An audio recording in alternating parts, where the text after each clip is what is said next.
The TA prepared by Linden Homes in essence answers the question, can Crow Lane cope with this development? Then assumes that the traffic will somehow melt into the existing road network. This is the wrong question, as I shall demonstrate. The two exits in Crow Lane will account for nearly 2,000 of the TA's forecasted daily traffic of 2,119. Most of this traffic will enter or exit Crow Lane from the Elm Tree end. This is what happens now with the traffic from Pelican Mead, a development that is on Crow Lane. The TA has not allowed for the impact of its traffic calming in Hightown Road and the plans for the Highway Authority to make Clough Road one-way. The consequences of which will be to force more traffic along the Eastfield Lane bottleneck.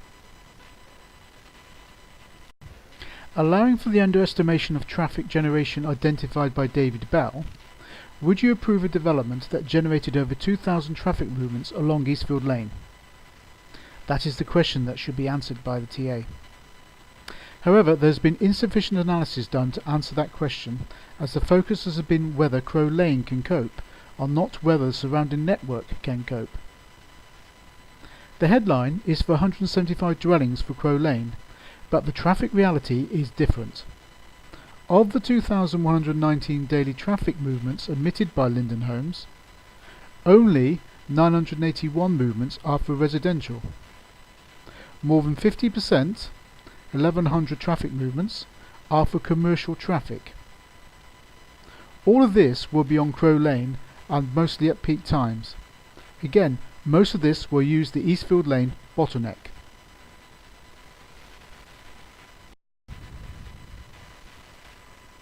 There are two viable options to solve this. One, what you envisaged when you allocated Crow Lane for development, and two, Hightown Industrial Estate.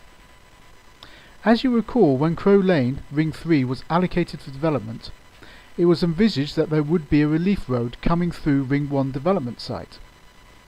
This would link Christchurch Road to Crow Arch Lane. This would serve all the commercial uses of Crow Lane site.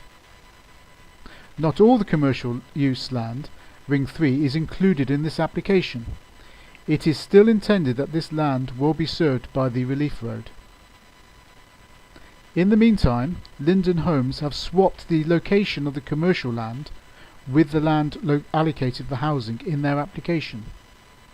There is no reason why this could not be swapped back, and the commercial aspects of this development use the proposed Relief 1 Ring Relief Road.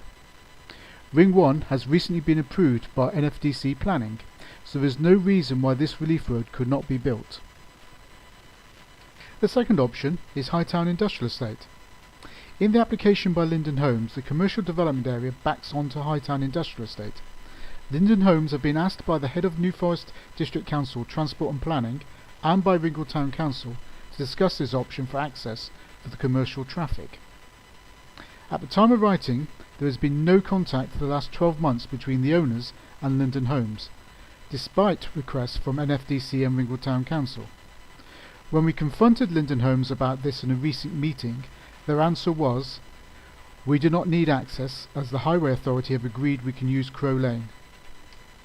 As you've already seen and heard about our concerns as to the robustness of the TA, and that it is incomplete and severely underestimates the impacts of the proposals,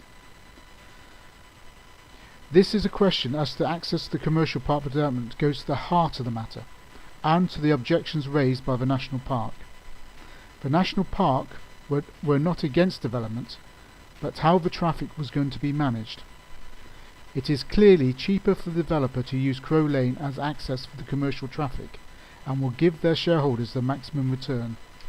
This, in our opinion, is the worst outcome for Ringwood, the New Forest, and new residents of Crow Lane. We'd like to see these options independently assessed as to their true merits. Linden Homes will claim that they have looked at these options and say they are not viable. This is not correct, as evidenced by the owners of Hightown Industrial Estate's objection letters. They state they have had preliminary discussions and that no amount was discussed. In information obtained under the Freedom of Information Act, Linden Homes assigns an extraordinary cost to gain access to these through Hightown Industrial Estate. In their viability calculations, This cost is far in excess of what would be expected according to industry norms. It is evidence to us that Linden Homes have not seriously looked at this option to the detriment of Ringwood as a whole. Their reliance on the TA that Crow Lane is acceptable for the employment options that they propose is unfounded. As already mentioned in the previous videos, the TA makes no mentions of the HGV traffic it will generate, despite the fact there is a 7.5 tonne limit on Crow Lane. If we are to have sustainable development within the New Forest area that gains the support of local people, then these issues cannot be ignored. We have to ask the right questions.